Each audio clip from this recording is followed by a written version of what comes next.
hours. Friday, October 25th from 11 till 1. They are virtual.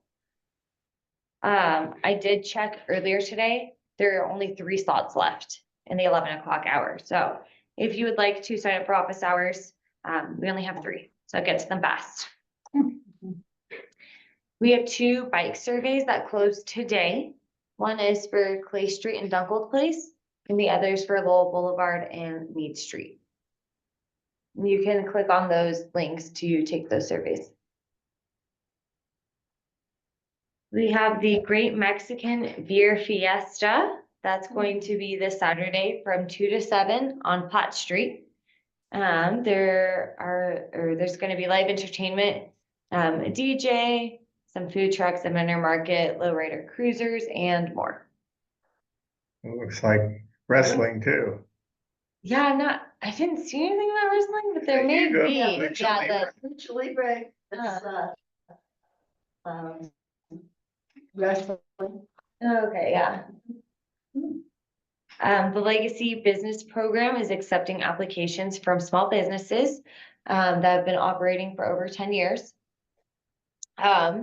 If you are approved to be a legacy business, you will be added to the city's official registry. You receive marketing support and more resources. You can visit their webpage using that link, and you must apply by Friday, October 18th at 5 p.m. So how have you been getting this out to the businesses? We've been posting it on our social media. It's in our newsletter, and it's in the slide decks that we send out. On Saturday, October 19th from 10 to 6, if you walk along Tennyson Street, you can enjoy a pet parade, live music, family-friendly activities, yoga, shopping, food trucks, and more. And then the following Saturday, they will also be having a trunk or treat with the businesses. And that's from 10 a.m. to 1 p.m. On Tennyson, from where to where on Tennyson? Let me Like look. 38th, 44th? It's that strip of natural grocers all the way up to where the library is. 38 to 46. Yeah.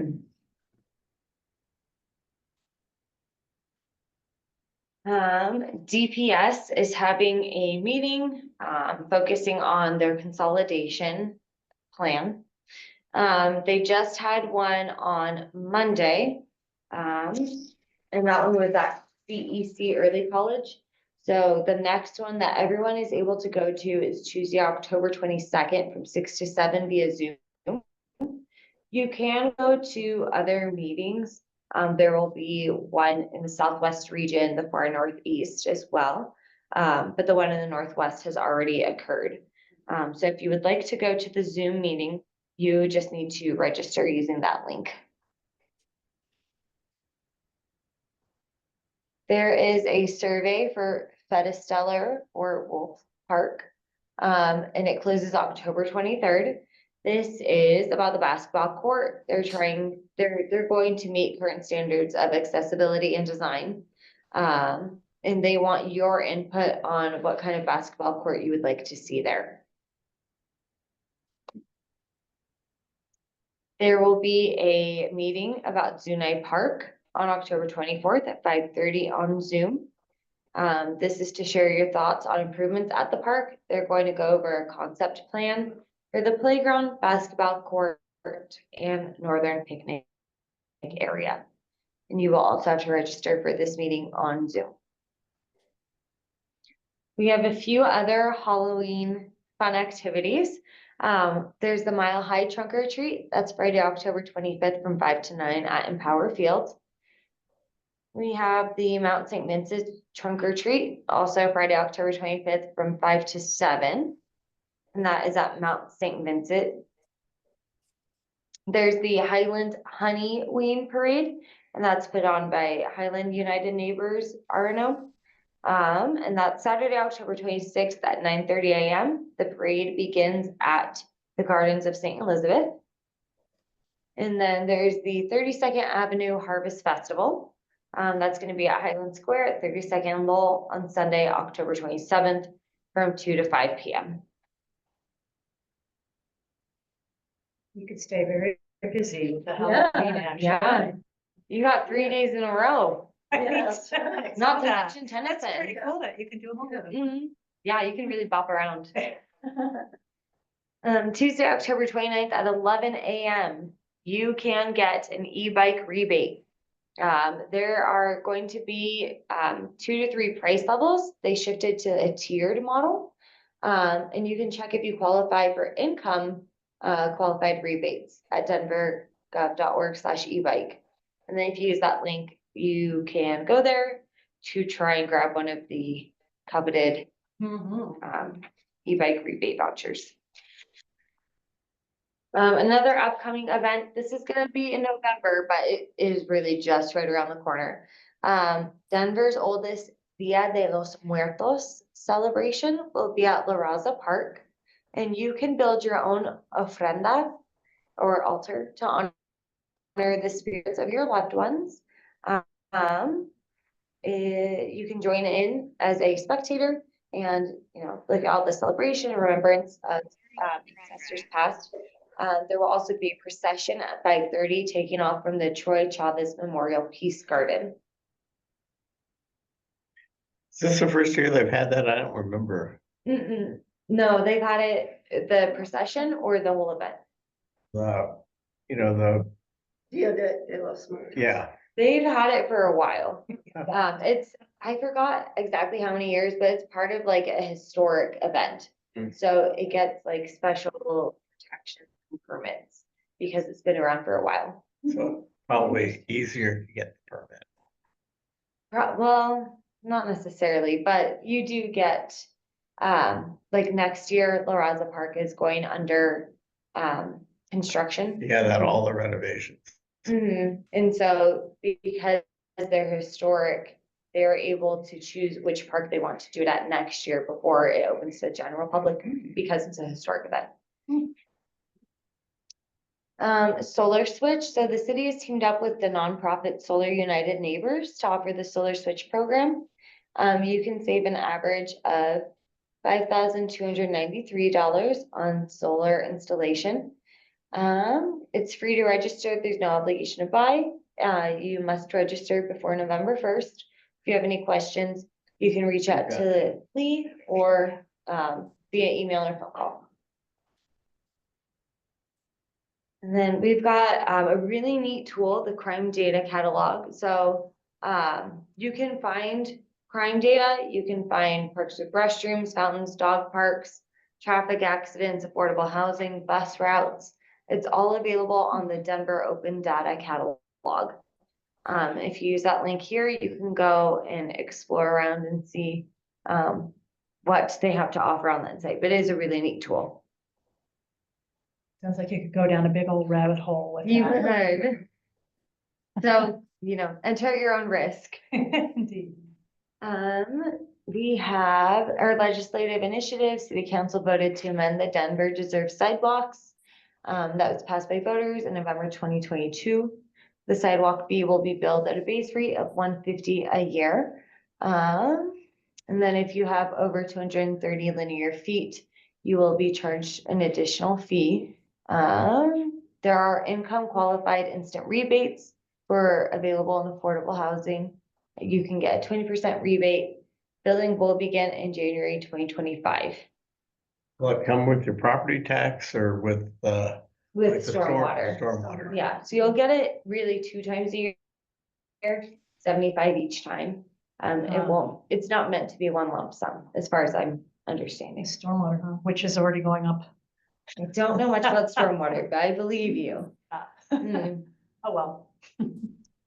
And then we have City Council voted unanimously to rezone 3300 Irving Street in the West Highland neighborhood to a planned unit development. And it requires the structure to be used as a dental office. Or that's what it used to be. But now it will allow for a broader range of uses at the site, but it does prohibit the drive-through form.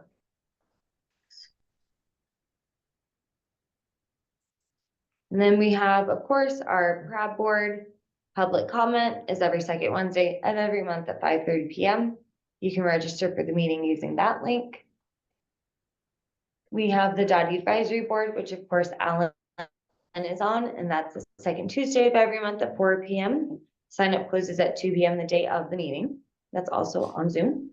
We have. But you can, if you don't want to speak, you can get on just at the time of. Yes. Okay. We have the Citizen Advisory Group, otherwise known as CAD. And that is an opportunity to hear from the District 1 Police Commander and other police officers about neighborhood safety, crime trends, and to share your concerns. If you're interested in those crime stats, you can check that crime data catalog.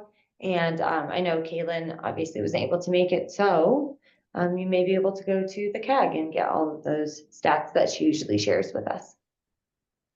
She sent them early this month. She did. Well, yesterday, I guess that's early. Sorry that she's not here. And then we have contacts for Commander Ledger and Lieutenant Robitorano. Contacts for Technician Campbell, your community resource officer. The homeless outreach team, otherwise known as HOT, has been updated. So I have all of their email addresses here. There is two new officers on that force now. And then, of course, the general Northwest Denver resources. So park ranger contacts, non-emergency safety line, Parks and Rec permit link, how to watch city council and committees, how to report via 311, call, text, or file online. And then if you have any sidewalk fee concerns, you can still email that sidewalks@denvergov.org. To connect with us, we have our email address, phone number, subscribe to our newsletter, YouTube, website, Facebook, Instagram, and Twitter. I'm not gonna call it X, I'm sorry. And then you can, of course, always sign up for our office hours. And of course, staff is Gina, Melissa, and myself. Does anyone have any questions?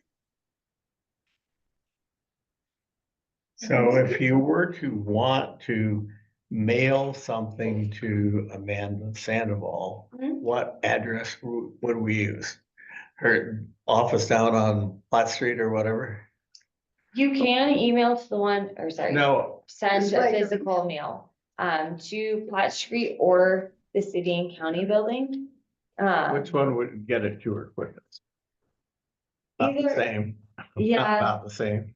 It's about the same because she splits her time, being council president. Now she has to go to all of the committees, of course, the city council meeting. So she's down at City Hall more often. She can be. It really depends on the week and where her meetings are scheduled. I have a question. Mhm. I just took a look at the schedule for Amanda Sandoval's office hours. Mhm. And I saw that the date you posted, late October, is available, Mhm. but November and December, are those booked up or they don't become available until it gets closer to the date? I just want to understand, because I think I might have something to chat with her about later, but it looks like nothing's available for the rest of the year. Yes, so November and December office hours, or let me backtrack. Each month, the respective office hours get posted on the first I of the see. month. Okay. And the fastest way to find them is our newsletter because it's included there on the Yeah. first of the month when it goes out. And then we do post about it like the week of office hours. Usually it's on social media. Okay. To sign up there. It's always on her website. So Okay. even if you don't subscribe to the newsletter, if you go to her website the 1st of November, it will be there. And then it's always in the slide deck. And I Gotcha. typically send that out the 1st of the month as well. Occasionally it's give or take a day depending on when we're in the office, you know, like if the 1st is a Saturday, I won't send Yeah. it in the slide deck. But those are the different Gotcha. ways that you can find that. Cool. And usually we do have a set of in-person and a set of virtual. They're 15 minutes a piece. But this month with the schedule, we just have virtual. Great. Awesome. Yeah.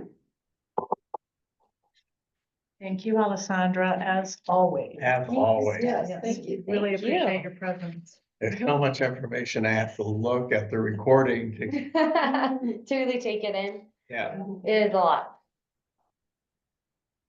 So, let's see, Oh, we need to do this at this point in time.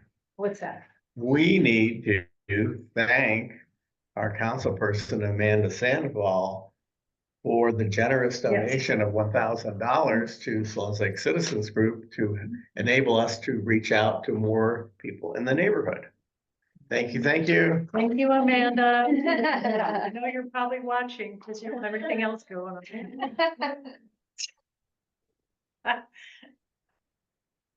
I'll make sure to tell her. Yeah, really, really appreciate it. Okay, so next up,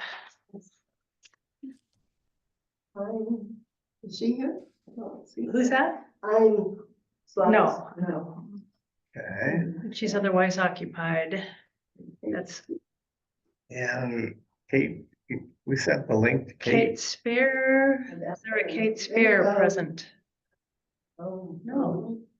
So we're gonna scratch her off the list.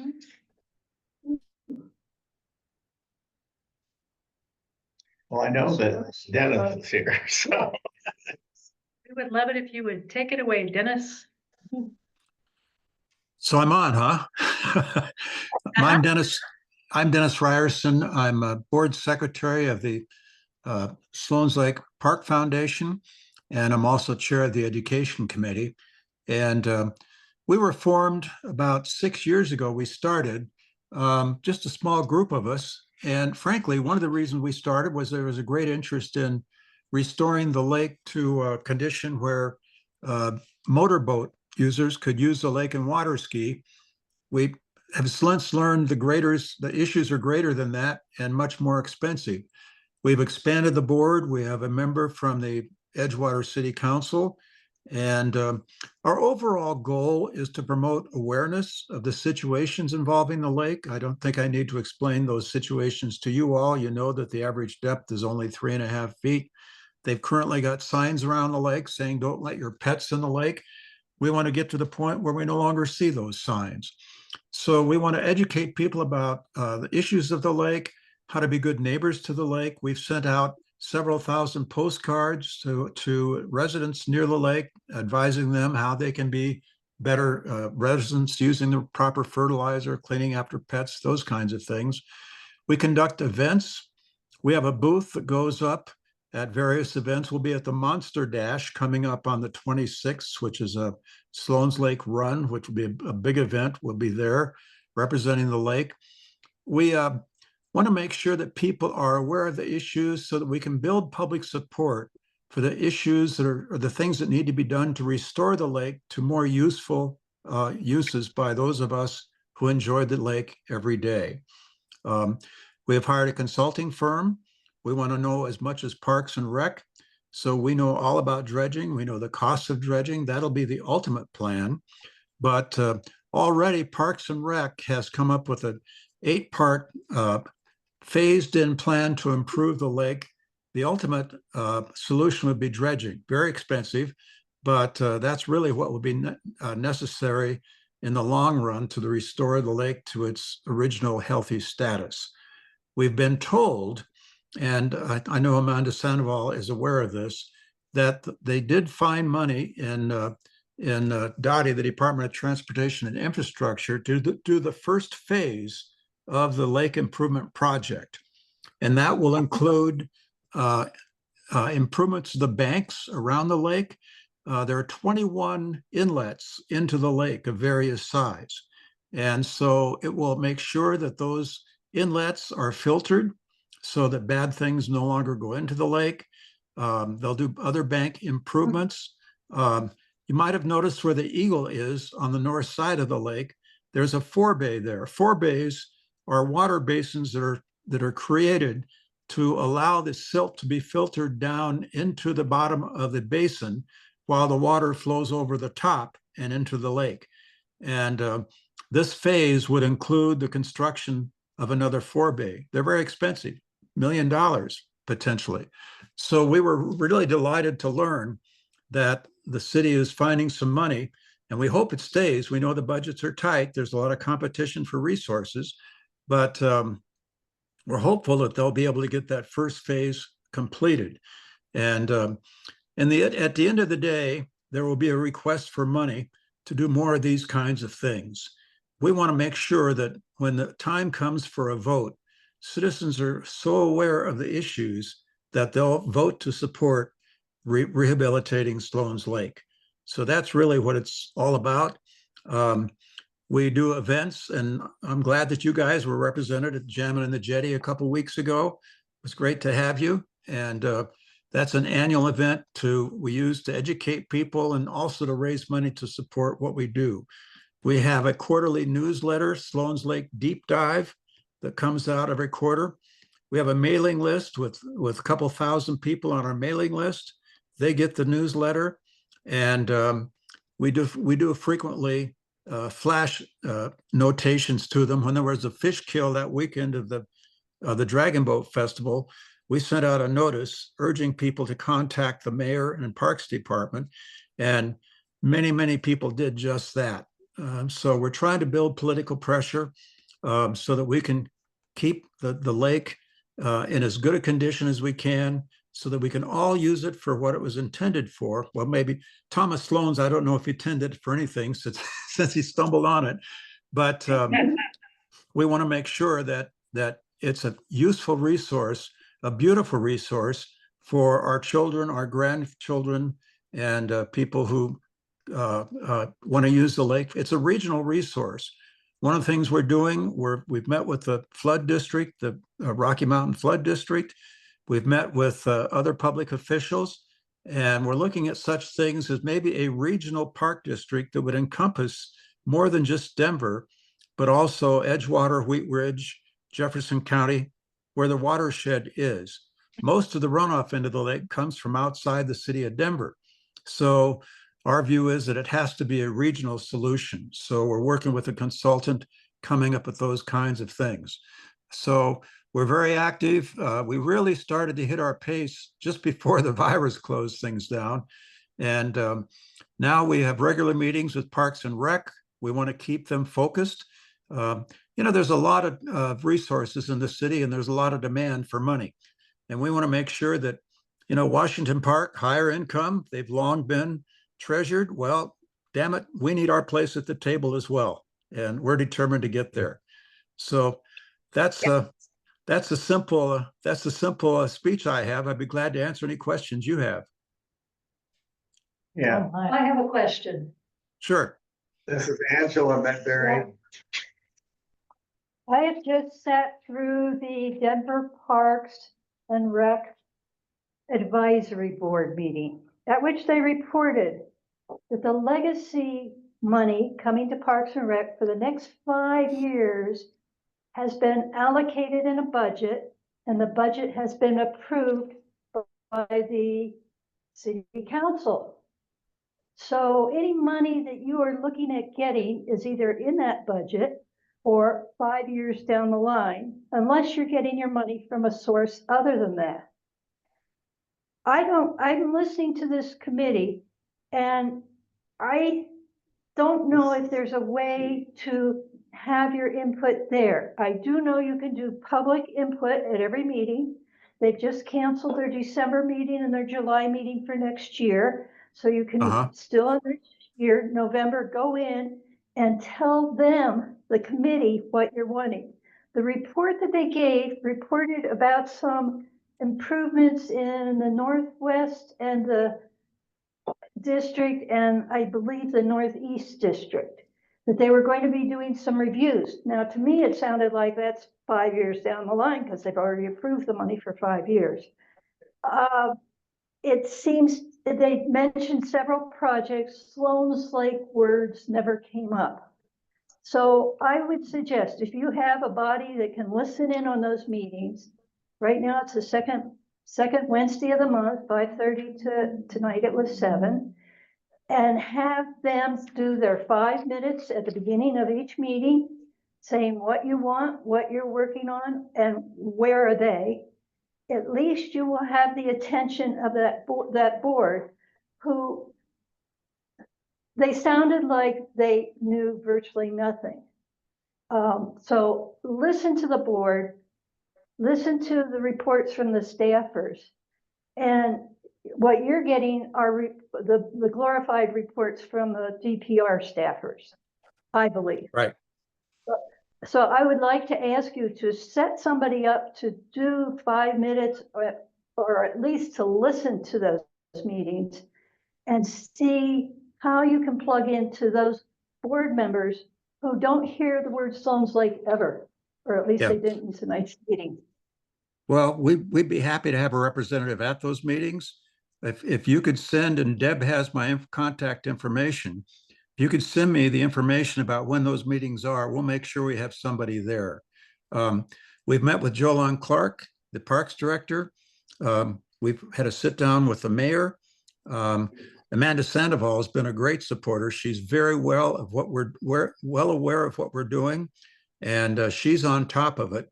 So I think we've got a pretty good eye, but we need to be with everybody we can. And I appreciate your suggestions. So if you can get me that information, we'll make sure we'll have a representative.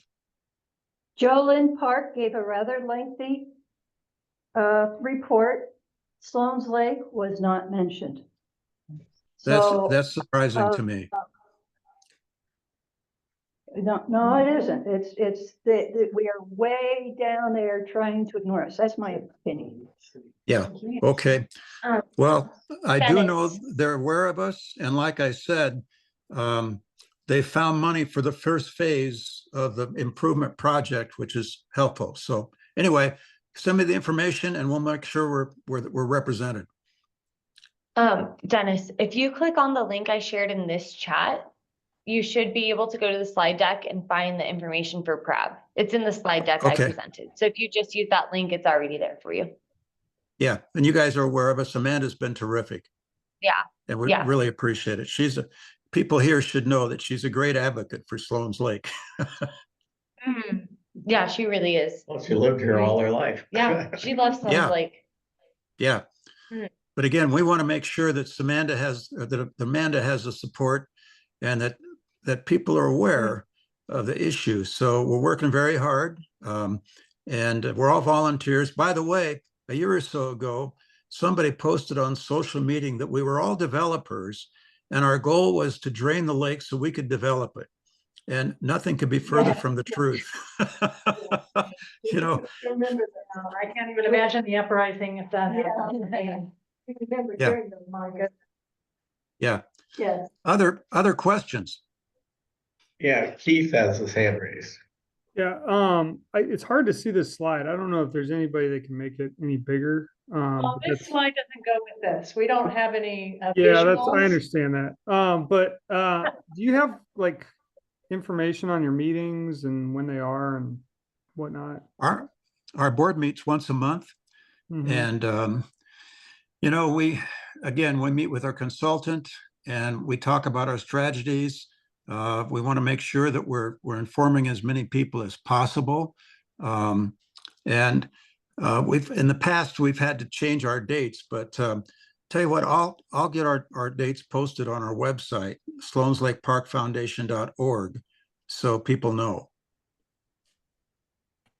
That's great. And I think somebody was on from the Park Foundation a while back and, I understand that the dredging is a long ways off, and very expensive. I think I asked this question back then as well, which is, do you have a timeline or any numbers that Well, again, you're looking at in terms of, and I mean, is this probably going to be an individual bond initiative for the lake? It likely will have to be a combination of things. A city bond issue could be a regional, as I said, park district that is multi-jurisdictional. We've met with one of the staffs of one of the congressmen and want to make them aware because likely we're going to need federal support. We've got support from environmental groups like Green Latinos, which is a wonderful organizational national direction. They actually gave us a nice grant to do our work. So It's several years into the future. I mean, our consultant tells us at minimum it'll cost $60 million. And rest assured, I know dredging has an attempt to dredge it years ago was done. And as I understand it, the contractor went bankrupt. And for a long time, the dredge spoils were left untreated in the center of the lake, and it stunk to high heaven. So a lot of the people around for a while, when you mention dredging, they go, "Oh, you can't do that again." Well, rest assured that we want to make sure if it's done right. But again, we want to slowly build public support so that there's a broad community awareness. So when it comes time to vote, that people are aware of it and are going to give us the support that is needed to do what's right by the lake. I guess another And, question I had, sorry, Deb, is just that, No, it's okay. I think that I've lived here, in this area for quite a while, and it seems to me that the park itself is somewhat underutilized compared to the 30 feet around the lake, which is potentially overutilized at times compared to the rest of the park. And so I didn't know if the Park Foundation has spent much time trying to figure out, how can other parts of the park be better utilized, so that we don't have any additional park space coming to this area of Denver, it seems like. And so, Right. there's quadrants of that park that seem like empty by comparison to the path that goes around the lake. Yeah. The lake is fairly well used. Our interest is in the lake itself and the water quality and the conditions around the lake that contribute to the water quality. So we're not actually a park advocate by itself. I think that's an issue that groups like yours need to take up with Parks and Recreation. How can we generate more use to the park? Part of the problem, as I see it, is that when people say those signs up that say don't let your pets in the water, when they see fish kills, they're reluctant to use the lake. I've talked to people who are paddle boarders, canoers, and they said, I wouldn't put my paddleboard in that lake. And we've got to work hard to keep that from happening because it affects the entire area. So, but your concern is a valid one. It's a wonderful Dennis? park. And yeah. Sorry? This is Tom Brennan. I'm co-president. Yeah, And Tom.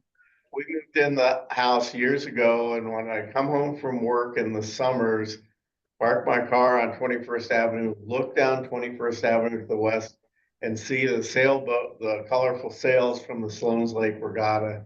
And I certainly miss that. And I'm hoping that within a shorter period of time rather than longer, the lake will be usable by small sailboats.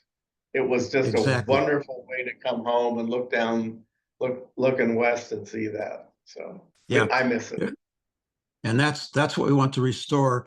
The whole issue of motorboats is up in the air.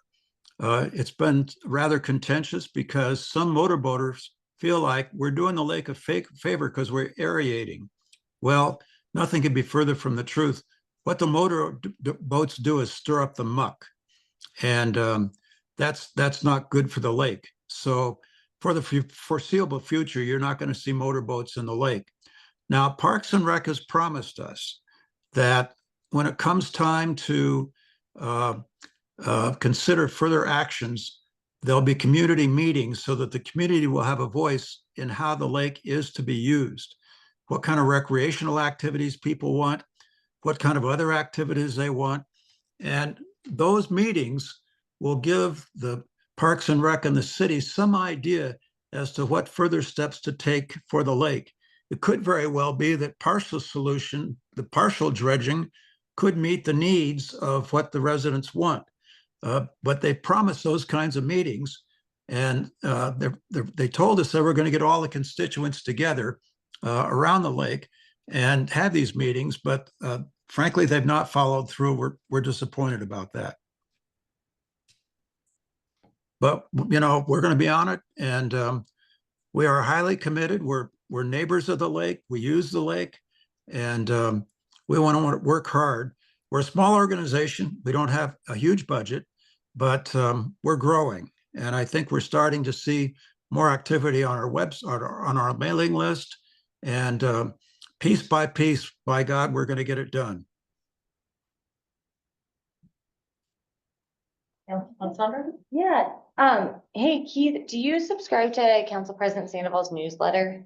Yes, I do. You know, yeah, Okay, just because you were talking about the areas around the park, I'm not sure if you saw in September, we did publish that there is a community meeting about the southwest corner of Sloan's Lake Park. And they had a meeting on Zoom. So we do post about those meetings. I think there are going to be more coming up. I don't know when the next one will be, but as soon as we get the information, we do put it in the newsletter and on social media. So I know that that's a topic right now.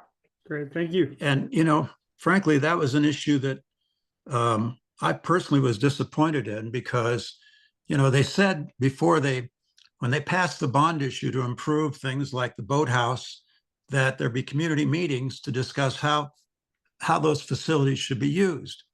And then out of the blue, you know, it's already been determined that the former boxing club will be used as a maintenance area for the Parks Department. And I don't think there was any public input in that at all. As a matter of fact, I'd be willing to bet money that nobody was even asked. So they're now asking us about how do we think that facility should look, things like that. They don't have money to do it. It's going to be a multi-year process. They want to know, Go ahead. they were asking at the meeting, did you attend that meeting, Dennis? I was out of the country, so I missed it. They were soliciting input about the maintenance yard. They're expanding that greatly, and they want to know what the public wants to do with that area. You have Yeah. another slide. Yeah, I mean, we were just gonna talk about this pretty soon, so we can Yeah. save that for. I just want to comment that I understand why the dredging is gonna take a while, because it makes complete and total sense to me to make this a regional issue. And also, I want to see that mitigation happening. It's 27 inlets, correct? 21. And it makes total sense to resolve these things before you dredge, right? Because Yeah. we're going to nip some things in the bud there. So that's really excellent news. Is there Yeah. anywhere you know of to find out more information about this mitigation on these inlets? I'd like to know more. You mentioned the forebay, but. That plan is public. And Okay. I'm sure Councilwoman People- Sandoval is aware of it. So it is public. And I'd look for it on the Parks and Rec website. Yeah, it's there. I've been doing a lot of fishing on there. It's hard to find things, but thank you. I'll keep looking. Good deal. Okay. Yeah. Well, thank Do you we have all any for other what you're doing and keep it up. And I have one last question. Does Parks and Rec work well with Sloan's Lake Park Foundation? Are they good at communicating? Do you solve problems together, or do they just inform you what they're up to? How does that work? We've had a very healthy relationship. It's grown. There has to be a matter of respect. So, you know, we work with them. And like I said, we meet with them once a month. And the park staff, they seem to be very understanding. But, you know, they're just a small cog in a big wheel. So, but I you know, every opportunity we have, we question, we prod, we probe, and we hope we're having some effect. Wonderful. Thank you for what you're doing. Okay. So glad you're Well, there. Yeah, I just want to say thanks a lot for doing all this too. This is a lot of volunteer hours and a lot of work, and it's worth it. It's very appreciated. Yeah. Well, thank you, Keith.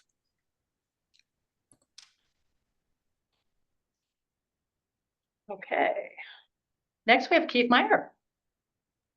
Hey, you know, I don't know if it's appropriate, but maybe is it better to just kind of talk about the southwest corner of the lake and the maintenance building right now? And I'm happy to kind of talk later about the carriage lot stuff. That sounds good. Well, I mean, we can just go ahead and talk about that.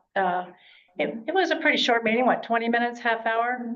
I think about half an hour. Yeah. Hmm. See here. But They outlined, as you can see here, you said you can't see it very well. I'm sorry to hear that. It's still on the Sloan's Um, Lake, for me anyway, it's still on the Sloan's Lake Park project slide. Right, and that's what's was included in this Oh, okay. presentation. So this basically outlines what's been done, the boardwalk and Pelican fountain repairs, the south playground and tennis renovation, and the lake environmental assessment, which is very, very comprehensive. And that is online at Parks and Rec website, Denver.gov. And then in 25, it's going to be the Sheridan Boulevard multimodal corridor plan, Northwest tennis and basketball court improvements, which I wasn't aware they were going to be doing. In 26, they're improving the boathouse. And in 26, they're going to finish off the gun club maintenance satellite office renovation. So probably the Northwest tennis courts had the same asbestos coating as the south one, so I'm sure that's, because right now it's all fenced off, you can't use it, so I'm sure that's what that's all about. Plus, it's kind of a mess. They really needed it anyway, so. They talked about, see the area with the red dotted line? That's the expanded maintenance yard that they were seeking input for what they'd like to see put there, like that, what use would be there. Well, actually, the big red dot says existing maintenance to be removed. Existing maintenance storage to be removed and consolidated. Yeah, Yeah. which is like, So there'll be more space. right, Yeah. because it's really visually ugly at the moment. Yes. Yeah. And they are, It is. They're pretty going much to- what It has been. they're going to renovate the building, but they're not going to tear it down and build something else. They're the gun club building. Yeah. And they're moving the maintenance offices out of the boathouse to that building so that they can then go ahead with the renovations of the boathouse. And the boathouse is, That was a bond issue. right, is a designated historic structure. The gun club building, although it's got very interesting architecture, is not specifically designated as a historic piece. What But are I they think gonna- the neighbors would be up in arms if they messed it up. What are they gonna do with the boathouse? Well, they're supposed to have community meetings to gain information about what we as neighbors and users of the lake want to have in the boathouse. And so far, we've been disappointed because we haven't seen those meetings. Okay, Tentatively, they've said there could be a meeting space for neighborhoods. There could be a concession area for, drinks and things. But they haven't really defined the total uses yet. that's okay. So in So are they gonna remodel the maintenance house? I'm sorry, I wasn't able to be on this call and I apologize, so I'm trying to get up to speed a little bit on this. Planning? Are they gonna remodel the maintenance facility before they do the boathouse? Well, Yes, that's yes. part, yes. So they can move- so they can move the people offices out of the boathouse. Yeah, they're gonna. So- The boathouse starts in 2026. Now, my understanding is Theoretically. there is an issue with that because money has not been appropriated for the gun club renovation. And so I would be very surprised if we're going to see quick movement on that. It There are a would lot be of, pretty disappointing. I'm sorry, I don't want to cut you off, Dennis. Yeah. It would be disappointing to hear that parks funding, was being used for the renovation of this boathouse or the gun club for maintenance facilities. And, then it was being prolonged to not really, we're still up in the air in terms of what the boathouse is actually going to be. Yeah, the boathouse is part of the bond issue that voters passed. So the money is there to renovate that. But as has been said, they need to find a place for the park maintenance to move before they can do the boathouse. And as I understand it, money hasn't been appropriated for the gun club, the maintenance yard, all those things. That's interesting because it's supposed to be being designed at least in the fourth quarter here, and then starting it's all of 225 is. They're not sure because the sales taxes are going down in Denver, so they're not sure of. Sales taxes are going down. Just because people don't spend so much. The money. revenue. The revenue is down. But then if some of the, I guess what happens in the election will affect it, right? Whether it's Yeah, there's certain two sales taxes on the ballot. Right. Yeah. We did, so, I mean, that's interesting to know, Dennis. So we'll see what happens here. Yeah, they did this little survey. Yeah, this is the survey results. At that half-hour meeting. Yeah, but Yeah, right. but it was kind of on what to do with the Yeah, land around it rather than, the actual. not the actual maintenance, but the maintenance yard. So, and this was their projected next milestones, what we just talked about. This last quarter is the design of the maintenance yard and shop renovation. In the entire year 2025, maintenance yard and shop construction, and then in 26, boat house improvements. Boy, I'm always just praying they don't do anything to that river rock on the boathouse. That better stay every But single it's one. a historic structure, so they can't mess with that. That's good. Historic Denver would probably come down on their head if they did. Good. Yeah. So, this being, going on November here for too long, who knows what's really gonna happen, right? And these are projections, not reality. Correct. Yeah. And they did say there would be more opportunity for Yeah, they did input, say there would be. specifically asked that, so, we'll be looking for that. Might have to attend a prep meeting just to make sure. Legacy report. Okay. It's approved 5 years of legacy money. Okay. I'm sure you could even invite somebody from Parks and Rec to present at a Sloan Lake meeting, That's probably a good idea. or somebody from Pratt. I guess I've been in so many of these city meetings where they just tell us what they're planning to do. And I think that it gets old and frustrating. I don't know if it would be worthwhile to for us to have a meeting that, says, what do we want in those areas? And what I think this community space would be awesome. Especially, in the boathouse creation, but I'm questioning whether or not if the maintenance facility is remodeled. I've never been in the gun club, so I don't really know what it looks like in there, and I don't know what that space is, but depending on what, the future needs are of maintenance facilities for Sloan's Lake, I would say that maybe, if they looked at some type of temporary improvements to that facility, that they could house whatever they need to for maintenance. And then maybe that can be, used for something else later on. But I not having been to that meeting, I don't really know if they have any proposed plans. Keith, you make a very good point. The impression we have is that they tell us what they want to do without asking us. And like I said, there was supposed to be a big meeting of all the stakeholders on the lake to talk about all of these issues, and it hasn't happened.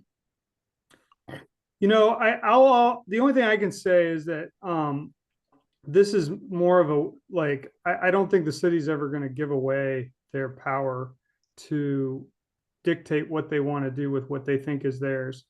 And so, it seems to me that if we wanted something, we would need to tell them what that is. Otherwise, they're just going to do whatever they want. And I feel like that's kind of the, been the impetus of pretty much most of the meetings that I've been in. And, so I don't know what it is that would be helpful for the Sloan's Lake Park Foundation or the Sloan's Lake neighborhood in those facilities. But it seems to me that, telling them, giving them an outline of what we would prefer would be a starting place, I guess. I don't know. But I mean, I think most of these meetings typically, you have a bunch of planners in rooms, and they got nothing else to do and they're getting paid. So they might as well come up with ideas for what to do with these public facilities and infrastructure. And they're going to keep, on pushing what they think is good uses of those facilities. Yeah. Unless we come up with some other thing that the neighborhood wants. Yeah. Well, we will, at our next monthly meeting with the Parks and Rec staff, we will bring that whole issue up. Yeah. And I don't know what would be good for the neighborhood, but I certainly think that, that if that gun club has some history or something for the neighborhood, I honestly think that there's a lot of good history in Sloan's Lake. And I don't think that there's any place in the area that I can see that's public that talks about the history of Sloan's Lake.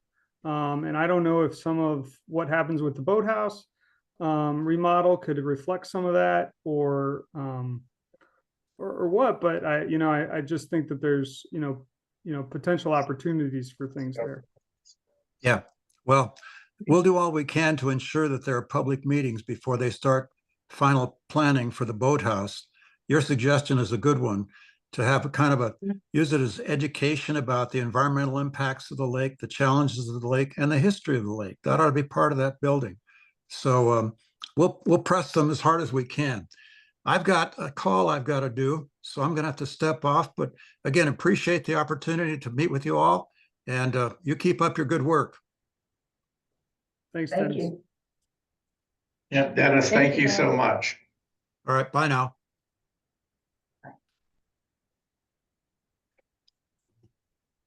Okay, Keith.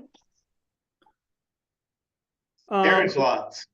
Yeah, I don't have I can try to find something to put up, but really, I'll just talk about the October 7th meeting. Well, first of all, tell us about the meeting and who organized the meeting that I was not able to attend. Sure. So we had a meeting on October 7th, I guess that was Monday.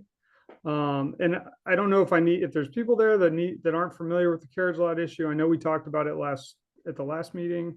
But the carriage lots are behind kind of 8 blocks in Sloan's Lake. They're surrounded by alleys, so it's the middle of a block. I think they're all about 4,500 square feet in Sloan's Lake. There are about 30 some odd carriage lots around Denver. There are several over in a lot of them are in Northwest Denver, but they're not all in Northwest Denver. So there's a lot, several in the Potter Highlands, some in Sunnyside, some in West Colfax, south of Sloan's Lake, and there's some over in Park Hill as well, which are larger lots that are closer to 5,500 square feet. And so the zoning, we found out about this actually just a month or so ago, that the zoning administrator is pushing through a bundle package of changes to the zoning code. There's like 150 that would include eliminating some of the restrictions on development for carriage lots.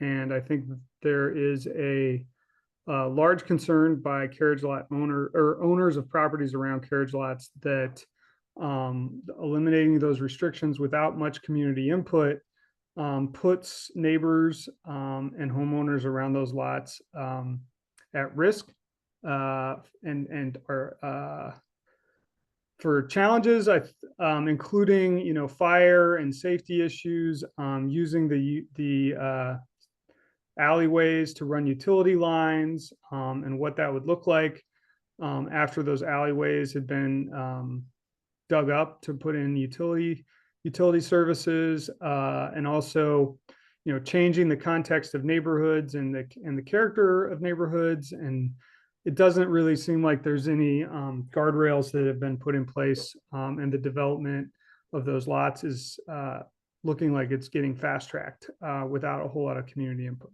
So it's kind of the nuts of that situation. And Sloan's Lake Citizens Group last month sent a letter to the Community Planning Board, which is going to be hearing about this on October 16th, addressing these concerns. Several other Park Hill has also expressed their concerns about this. And I think that several neighbors surrounding these lots have expressed a lot of concern with community planning and development about the quick pace of the changes to the zoning around these lots. There was a meeting, last minute meeting that the Community Planning and Development Office put together on October 7th. So that would have been a Monday. The planning board meeting. So just to, this is all stuff that's new to me, but there was a draft over the summer that was available online. I don't think a whole lot of folks knew that it was there, that could have comments. Once that comment period closed, there were a couple of months here where the staff of the Community Planning and Development could make any changes based on those comments. They're presenting a draft to the planning board on October 16th. That draft, I'm not exactly sure if planning board will vote on October 16th or if that will go over, you know, a couple of meetings. But ultimately, this text amendment bundle will go before City Council. I think what they're saying is by the end of the year. And so that's kind of just my layman's knowledge of this process. And, you know, like I said, Sloan's Lake Citizens Group sent a letter after our last monthly meeting, which I think caused a little bit of a stir at Community Planning and Development. They, I think, rapidly put together a community meeting on Monday that was mostly, I think, just an informational session for folks. There's no real input that's being taken from community members on this process at this point. I don't really know that they took a whole lot of community input from the beginning, but you know, I think that they are, you know, didn't answer a whole lot of questions that people had. Deb, I think you were online, right? Yes. Okay, so I don't know. I wasn't there. I'm actually traveling right now, so I just tuned in via Zoom, and the same thing tonight. But I think there was 14 people in the room, and then there was another 10 or so online. So there's a lot of interest in what's going on. You know, we passed out flyers to 25 different neighborhoods or blocks of surrounding carriage lots around the city. And we got back responses from about 70 people. 90% of those people think that more community input is needed on this carriage lot topic before it goes through planning board and to city council. And I think what we're really asking for is pretty sensible, is just that we need to have some more community conversations about this. And the input from neighbors needs to be taken seriously and addressed. I think we showed up on Monday hoping that community planning and development was actually going to answer some questions. And the zoning administrator basically said that none of our concerns were really within her purview of her job. That's the impression that I got. And that, you know, issues to do with fire and issues to do with, you know, for instance, in the carriage lot behind our house, and I'm sorry for taking up so much time, but, you know, we only have 8.5-foot alleys. So a fire truck can't get down the alleys, in our neighborhood or in our block. And I think there's some legitimate concerns about what happens if there's a fire in the structure back there. And none of those were answered. I think that most of the response from the zoning administrator was just like, that's not something that we're dealing with. And, you know, she offered opportunities, I think, for us to, you know, like a path, if we had questions about those things when they popped up. But there was no real, it didn't seem like there was much work on their part, but to provide a whole lot of answers. It was mostly just, here's what we're going to do. Thank you very much, in my opinion. I don't know, Deb, if you had any other impression, maybe that's just my opinion. Oh, I found it very educational. Mhm. Personally, I learned a ton. That was part of the meeting, was about educating us Yeah. on carriage lots and what the rules are, so on and so on. And then there was a lot of pushback about, you know, rushing this through. So Pushback from not the city. 14 people in the room, Yeah. there was only one who was pro, and the other ones were all concerned about the way that they're just pushing this through. And so there were a lot of carriage lot owners attending the meeting, whether online or in person, and that was really good. And I'm assuming on the 16th, that's also going to be the case. I hope so. Because I hope- people, isn't this the last opportunity? Well, For people I to mean, voice their technically, I opinion? think, and I'm not an expert on this, but it will go before city council. But I don't think that city council, and maybe Alessandra can explain this better than I can. I don't believe that city council really has a whole lot of opportunity to do any editing on something like this. I think it's an up or down vote, if I'm correct, on a package that would come through. And so I think really it's the conversations beforehand on whether or not this stuff is included, which would really have more of an effect. I don't know for sure, but I think that the planning board is able to, you know, like I said, there's 150 text amendment bundle changes coming through. And, you know, a lot of these are small changes. That's what a text amendment bundle is supposed to be, is small changes. This is not. Mhm. And I think that was our point the other night, which is this is a big change. And this is something that needs to have some input from community members taken seriously and addressed. And that just, in my opinion, hasn't happened. And you know, my wife and I talk about this a lot, but I have mixed feelings about this. And I'm not necessarily for or against. I think what I am about is trying to make sure that we're including a lot more voices than one or two people. And so I think that hasn't happened, and didn't really happen the other night either, in my opinion. I know it's way too late for this now, but what concerns me is you found this out by accident from one of your neighbors, correct?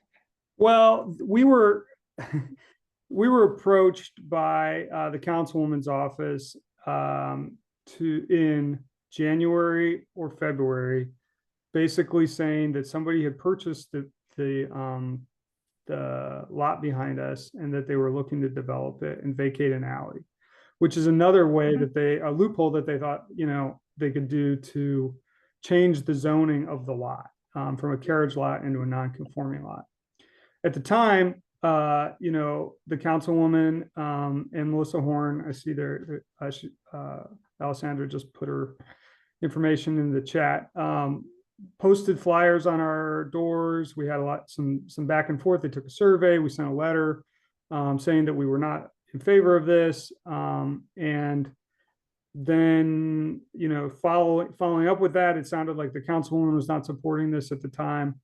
And so, you know, kind of fast forward, it sounded like it was a dropped issue by the end of February. And then July came and we got a notice from the councilwoman's office to try to enter a good neighbor agreement with the landowner to vacate the alley. And so that's when we asked for a meeting with the zoning administrator and Councilwoman Sandoval's office to try to further understand what was going on. You know, based on that meeting, I think we're still unclear where Councilwoman Sandoval is on this issue. I think what we are clear on is that the zoning administrator changed her position and that is now looking to change the code. And, you know, as best as we can tell, doing it without a whole lot of input from neighbors because we're obviously concerned. And so I think that's kind of, you know, where the challenge is right now, which is trying to say, hey, you know, we need to kind of back this up and have some community conversations about how these lots can be, if they are going to be developed, how they're developed well to protect neighbors and, you know, keep the context of the neighborhood intact as well. So there's a meeting next Wednesday afternoon, the 16th.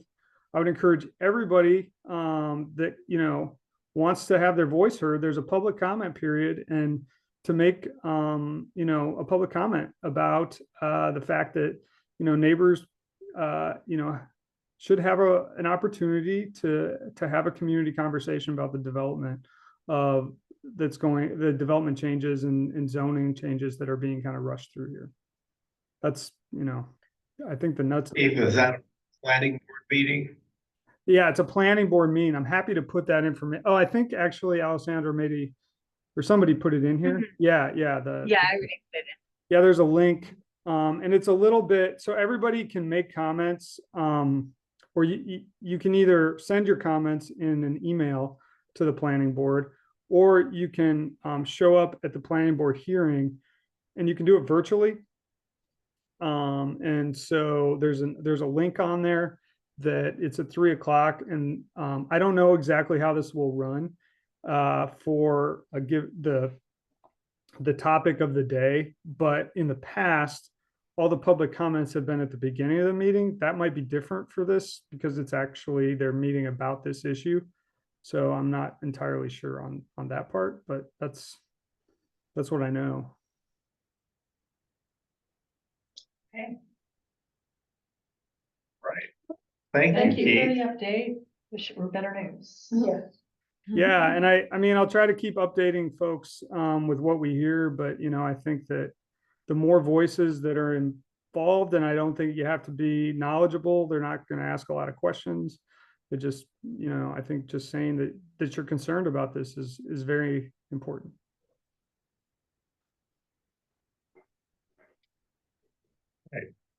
Sounds good. So the next agenda item, Oh, actually, I don't need to unmute because it's right here. I'm gonna share my screen. Thank you. And thanks so much for letting me sit in on here. I'll jump right in. My name's Okay. Chi Lin. I am an architect and a developer that lives here in Denver, Colorado. I actually live walking distance to Sloan's Lake, and I own this property within your guys' kind of purview near Sloan's Lake on the south side for quite some time. So that's what I'd like to talk to the team about today. Potential rezoning of 1646 Euclid Street. So who we are, I've got my partner and architect on the line as well, David Bibliowicz.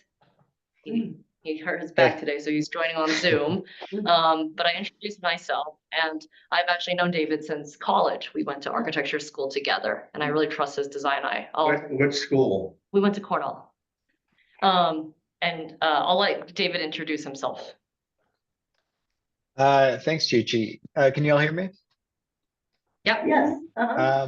Yeah, so Chi and I went to school together. We've known each other for, oh God, since probably what, 2007 or so. Yeah, I've worked for a couple larger and kind of mid-sized firms over the years, and I started my own firm about 3 years ago, mostly focusing on residential work with some commercial work as well.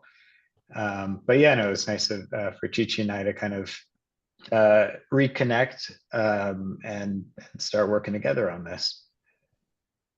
So what we'd like to seek input on today is about the potential rezoning. What I heard loud and clear on some of the other issues presented today is it's not fair to not have an opportunity for input or concern or questions. So that's what today's goal is for us. And hopefully we want to earn your letter of support, not just request and demand and not show our faces, introduce ourselves and what we're trying to do. So the current zoning to us doesn't fully utilize the land's full potential. You'll see on the screen for folks joining digitally, it is an oversized lot and there's a single family home and a shed there. The width itself is 76 feet and I think the standard width is almost 20 feet narrower than that. This is a view from 3D and you can see that even when I'm highlighting and focused on our lot, it's very apparent that density is already increasing in and around that block. And I actually think our neighbors to the north have done it in a tasteful way. And I know that my tenants are good friends with folks that live in those row homes too. So everyone's really happy to be in a walkable neighborhood that's near good jobs, good amenities, good park amenities, etc. What is current zoning? The current zoning is for single family only. But I mean, it's you as you. As you have that. Is C2. it C or? C2. Yeah. C2, Okay, yeah. C2. So the 2 means an ADU is. Yes, Okay. yes. And I think now that it's a giant overlay of this whole North Denver area. So I think ADUs are allowed by right now. Yeah. This is what's happening around Sloan's Lake that David and I feel like this is not what we want to do. We don't want to build a $3 to $4 million house that doesn't necessarily serve a different purpose than the current house that exists on site today. So this is actually allowed by right today. And I pulled all these transaction data points from Zillow. So as design focused as David and I are, we're also very community focused, and this is not really our goal here. The one you had your mouse Oh. hand over, just want to see how much that is. So they're beautiful, but it doesn't. 11 million?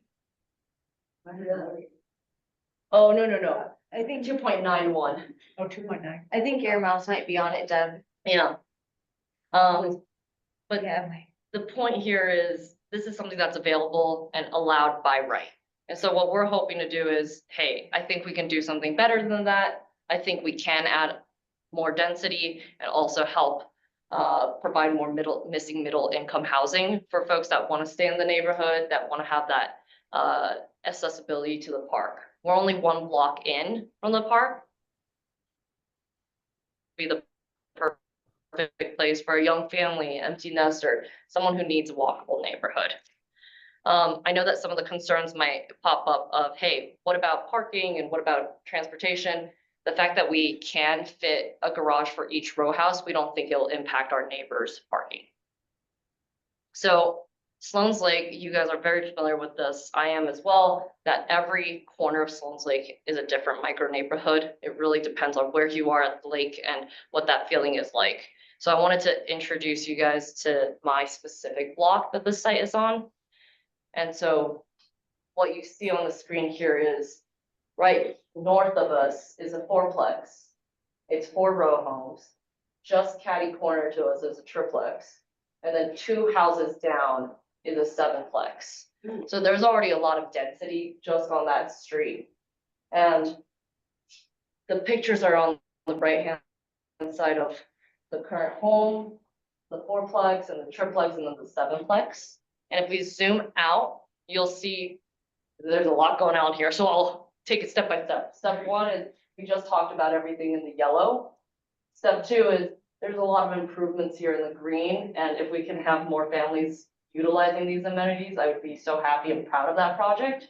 And then step 3 is there's all these 4-plexes, 10-plexes, 5-plexes, row homes, just 1 block east, south, and west of us. And not only that, there is a significant amount of density that's being added. Already by this lake house, that's a new condo development from, I think, 2 or 3 years ago, 12 stories with 196 units. So David and I feel that this is an opportunity for us to support more missing middle income housing. It allows more families to move into this neighborhood. We hope that you can see that it is contextual to what we see that's already happening on our direct block.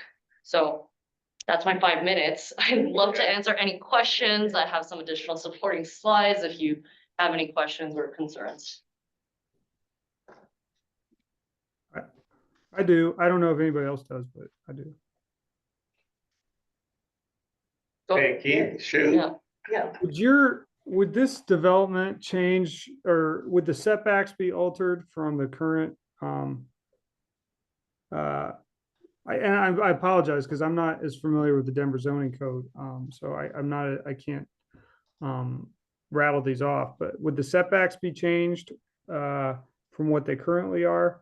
Or would it be similar to the unit that's to the, I guess, is that the north or? To the north? fourplex? The fourplex. Yeah. From that picture. I'll give my dumb answer and then I'll let David take it from here because he'll be the architect of record. The dumb answer is no. What you see north of us is the maximum of what we would be able to accomplish too if we were to get this rezoning.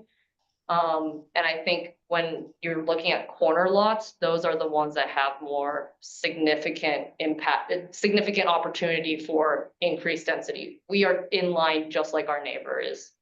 David, I'll hand it to you to. So you would expound. be maintaining the same front setback because that's a requirement Yes. to match the existing, or It would match the existing. The requirement is defined by the dimension, not defined by matching your neighbor.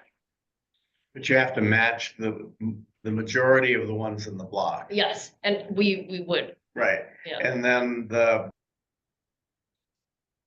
side properties are 5-foot setback. I'll let David take it from there. And maybe I can show you it to you in plan. I believe there is the same 5-foot setback. Sorry. Hello. Yeah. Yeah, no, there are those 5-foot setbacks on the side, 20 on the front, 12 at that rear alley. And I mean, aside from just those setbacks, the height limits would be exactly the same. Bulk and massing wise, there's really not a difference that I can think of between USU C2 and URH 2.5. Would you maintain like pitched roofs like the ones next door as well? Yeah, so that is part of how the massing of URH is kind of allowed, like the height of the building at the side of the lot kind of has to slope upwards from, I think it's like 20 feet to, or 25 feet to 35 feet at the pitch of the roof. So it's, yes, that sloped roofing is kind of baked into how those bulk setbacks are determined. And Keith, I'll draw it out for you. The bulk plane looks something like this. So they put a little bit of a design twist to it, but the bulk plane looks kind of like what I'm drawing in red right now. Okay. So we can't penetrate beyond this, what I just drew. Yep. Okay. But if we wanted to go nuts, which we won't, don't worry. But if we wanted to go nuts, basically you have to retain all shape changes, slopes, it all has to fit within that bulk plane. I mean, I guess so my concerns, and I don't know that these are, shared by everyone, is that, our Sloan's Lake, I think, has become the test case for rezoning in Denver to some extent, it seems like. And all the affordable homes, it seems like, are being rezoned for massive townhomes that are no longer affordable unless you live, from out of state and you're coming in to spend a lot of money here. And so I think that you know, that's changing the character of the neighborhood a lot. If this adds, you know, more affordable housing, I'd be interested in what these current homes are going for. Like what the square footage proposed inside is gonna be, because I don't think that's gonna, even these homes, it seems like, I don't know that that's gonna be that affordable. With the, you know, proposed potential square footage, are these gonna be 4 bedrooms? No, I think these would be 3 at most. Okay, But if I may, share with you more about this fourplex that's just to our north. They're a really great test case. They're about 2,000 square feet, so they're not enormous townhomes, and there's no basement either. So they would be the perfect place for, hey, a couple or a young family, or in my case, our current tenants, it's 3 college friends. They're just getting their new jobs. They want to share a place together. They want a place that's safe, that's walkable, that's fun, while still being driving distance. So the approximate size there as a comparison is about 2,000 square feet, 3 bedrooms. It has backyard space, it has garages. And I did a little bit of research this morning about, hey, what would a townhouse rent for? And is that something that our current tenants could still afford to stay at? And I know that the amount that they rent for right now is actually higher than what a normal townhouse in this neighborhood would rent for, a brand new townhouse would rent for. And the reason for that is because they love their dogs and they wanted this large yard. But I know displacement is a really key issue for Councilwoman Sandoval. And so we are very cognizant of not pricing it so that we're displacing the very people that are living there today. So just using my tenants as a case study, they could afford it, and it would actually be more affordable on a monthly rent basis. nice. Okay, thanks. And my other concern is just, you know, I think that heat islands, and we've talked about this at Sloan's Lake at this group before, are not really addressed in Denver very well at all. And I see a lot of these new builds that go up, and there's, you know, hardly any landscaping that's being put in, or any, you know, they're taking out like massive trees and they're putting in, you know, really small ones that aren't going to, you know, fully grow for, you know, 20 or 30 years. And so I guess my other question would be, would you all be willing to, you know, work on a plan to put in some significant tree canopy and landscaping in the front yard of this or someplace else, just so that, you know, I think that stuff it takes a long time to kind of make a comeback. And, you know, we're getting holes in our area of the city is heating up quite a bit. I think that's a significant opportunity, not just in the backyard, but also in the front yard.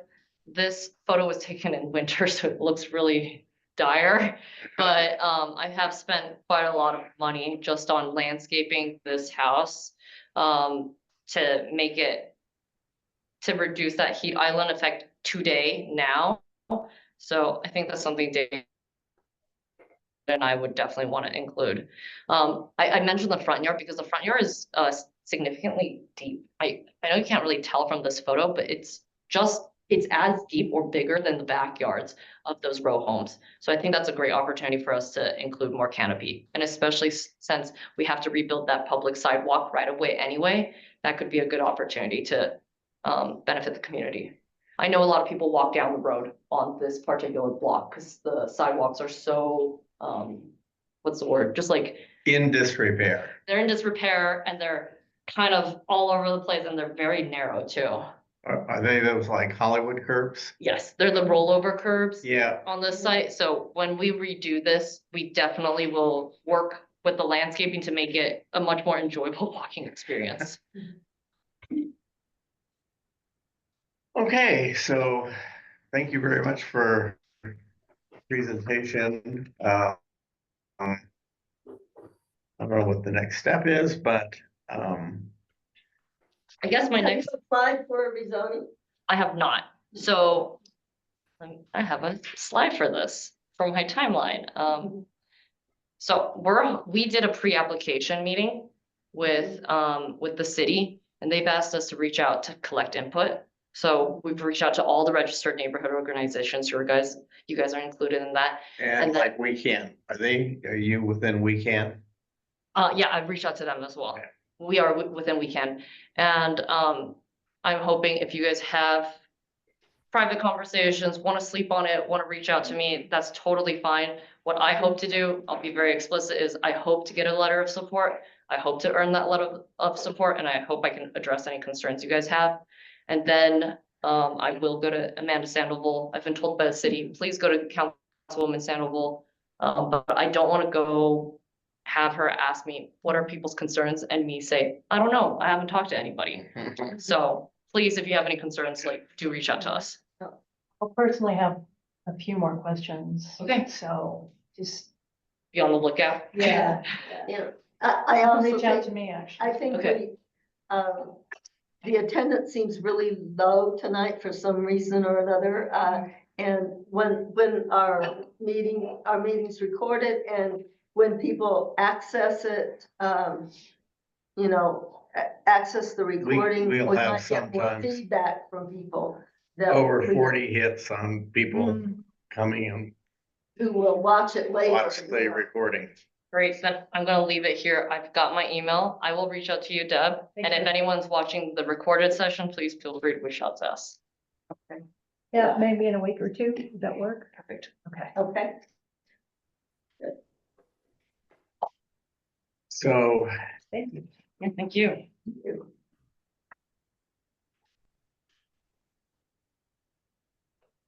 we are running out of time, but But we don't have much.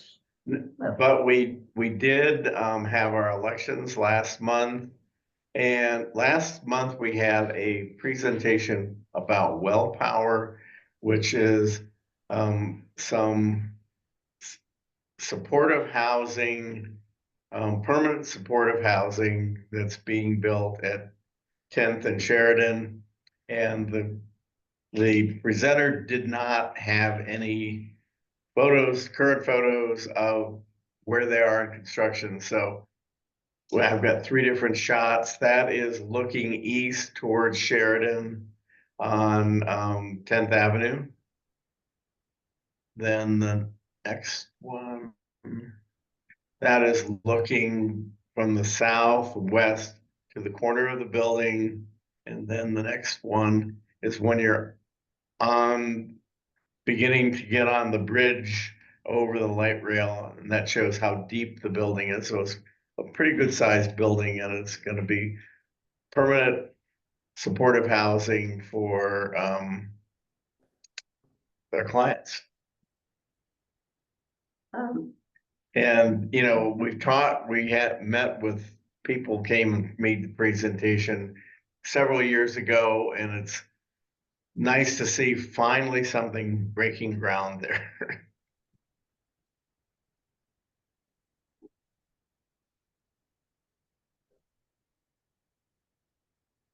And Yeah, okay. so good. this is save the date for the 12th annual pancake breakfast to celebrate Veterans Day.